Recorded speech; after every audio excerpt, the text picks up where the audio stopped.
Tinipon ni Kuya ang lahat para sa isang anunsyo.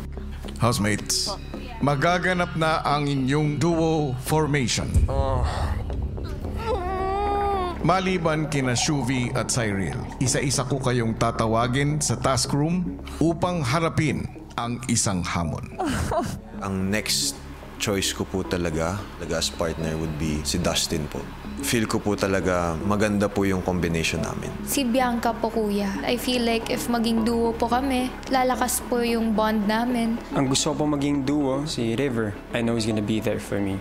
Maya-maya pa, isa-isa nang ipinatawag ni Kuya ang housemates sa task room. Para sa kanilang bagong duo task, makikita ng housemates ang tig-5 statement tungkol kina Shuvi at Cyril na may corresponding number.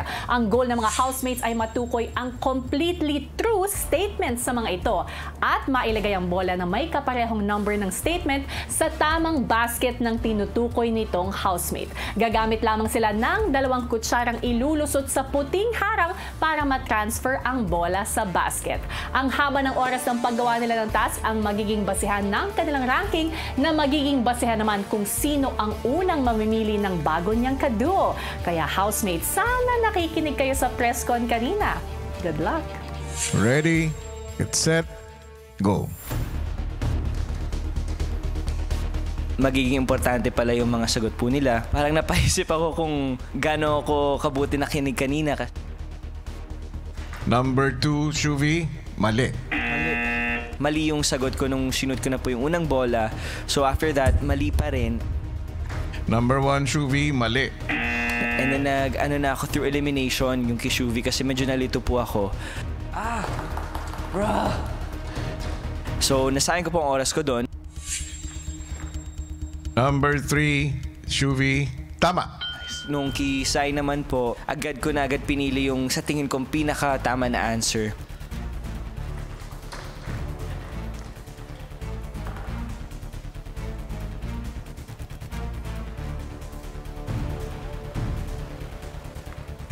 Number 4, Cyril, tama. Saktong tama naman yung sagot na napaswerte po ako doon.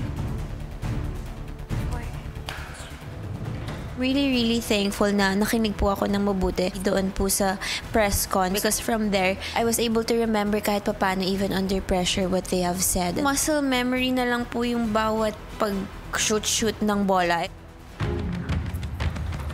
Number 4, Cyril, tama.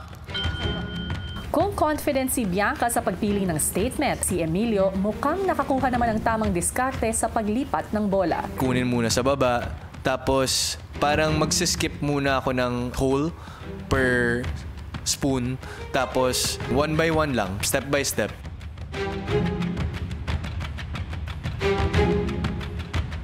Number 3, Cyril, mali. Isa din po yan sa motivation ko na maging number 1 kasi sa tingin ko, malaking epekto po ang magiging kaduo mo dito sa bahay. Number 4, Cyril, tama. Tulad ni Emilio, si Vince na unang beses din makakapili ng kaduo, naging masigasig sa paggawa ng task. Vince, kalma. Kaya mo to. Pipili po kami ng kaduo. Importante po talaga sa akin na isa ako sa unang makapili. Number 4, Cyril, tama.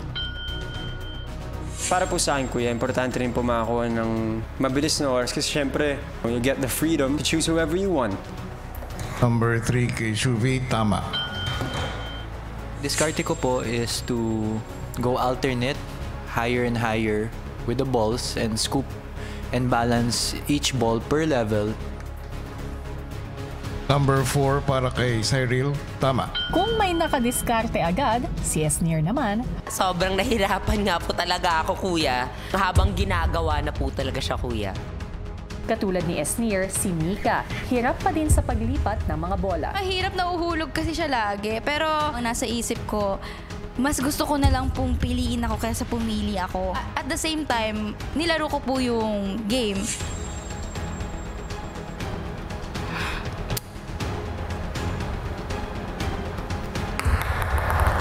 Every time nahuhulog po yung bola, nanggigigil po ako, Kuya.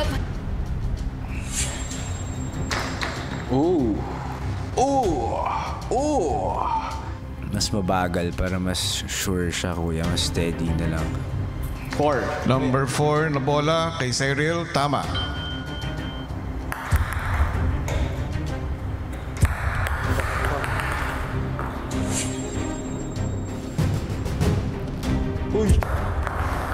Kung may nahirapan sa paglipat ng bola, may nahirapan din sa pagpili ng tamang statement.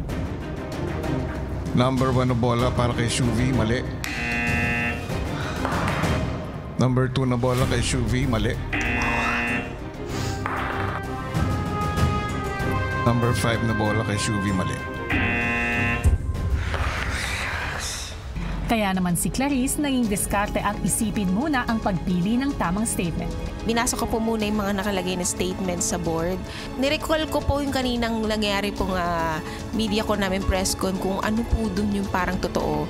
After ko pong maisip yung mga choices ko na possible na tama, yun, nag-focus na po ako kuya sa pagbabalance mo ng bola na medyo challenging po. Ma-challenging po talaga kuya. Ines! Sa huli, kaninong diskarte kaya ang mangunguna sa ranking?